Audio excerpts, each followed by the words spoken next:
Bonjour, c'est Virginie and you are watching Virginie TV, your destination to become a little bit French.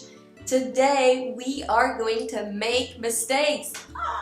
Yes, we're going to make mistakes. In other words, we're going to go through some typical mistakes that people make so that you don't have to. When we learn a foreign language, we don't want to make mistakes. We want to be perfect because we're perfectionists. On one hand, that is really great. Being a perfectionist when you're learning a language, it means that it's going to push you to improve and refine your French.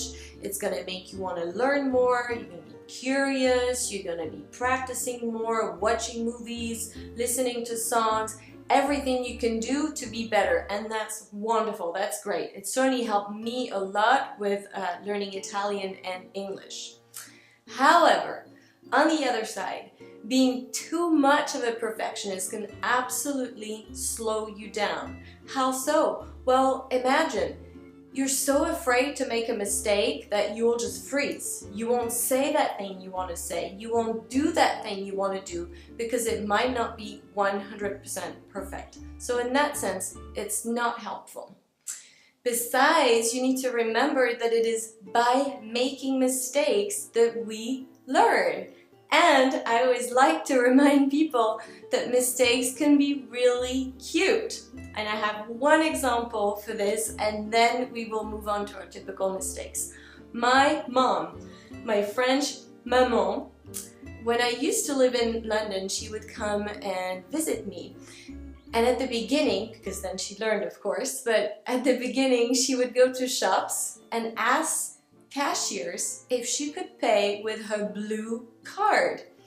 And they looked back at her thinking, yeah, sure, but red would work too. FYI, a bank card in France is called une carte bleue. Typical mistake numéro 1. Let's start with a very useful adverb, especially. In English, especially. You've probably noticed that adverbs in French and English tend to be very similar. So let's see, absolutely becomes absolument. Certainly becomes certainement. Seriously becomes sérieusement. So the li becomes ment. And most of the time it works, but sometimes it doesn't. Especially is one of them. So many people say spécialement to mean especially, but spécialement actually does not exist at all. So especially in French is surtout, surtout, which if you break it down means above all. Surtout is especially. Typical mistake numéro 2, I miss you.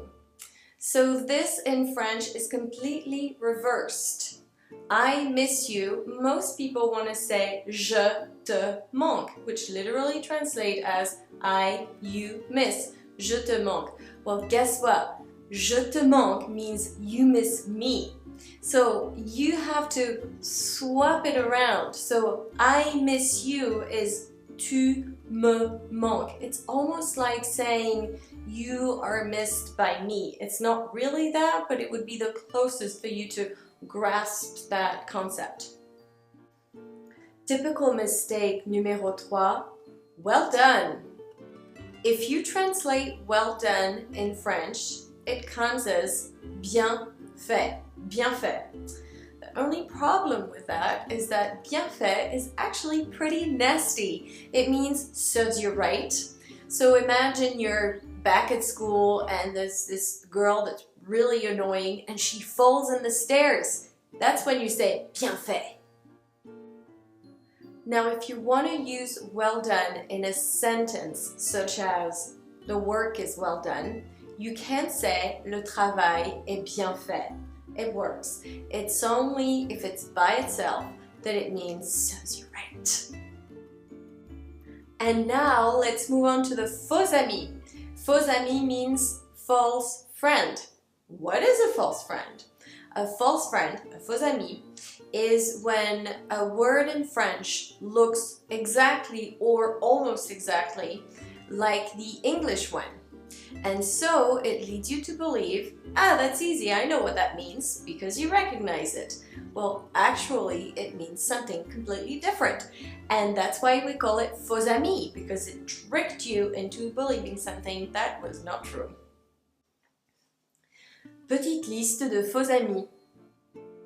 Éventuellement. Éventuellement. Éventuellement looks like eventually, but it means maybe, potentially, not sure. Actuellement, actuellement looks like actually, but it means currently. Bras, bras looks like bras, but it means arm, as in the two arms on your body. Entrée, entrée is used wrongly in American English. In American English, it means a main dish, but it's actually a starter, an appetizer, which makes sense if you look at the root of the word. Enter, entrance is the beginning of your meal. Joli, joli looks like jolly, but it means pretty.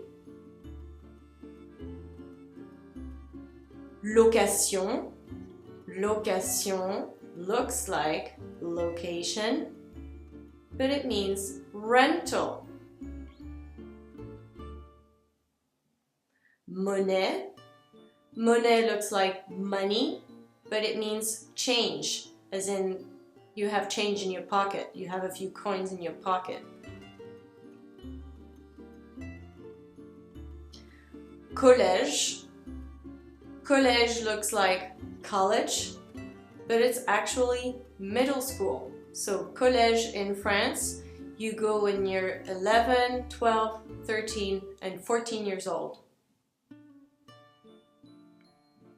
Sympathique, sympathique. Remember the H doesn't exist, so we ignore it. Sympathique looks like sympathetic, but it means friendly, nice. A verb now, attendre. Attendre looks like attend, but it means to wait. And last but not least, my favorite, it always cracks me up, préservatif. Préservatif looks like preservative, but it means condom. Et voilà, c'est terminé pour aujourd'hui. We are done for today. I hope that you loved this video, that you had fun, that you learned a ton, as usual. If so, why don't you subscribe to my channel, Virginie TV. You can also go on my website, FrenchTruly.com, and ask for your weekly free videos such as this one. And then of course, share the French love and share this with your friends. You'll make them and me happy. This was your French friend Virginie, helping you become a little bit French. Merci beaucoup. Au revoir.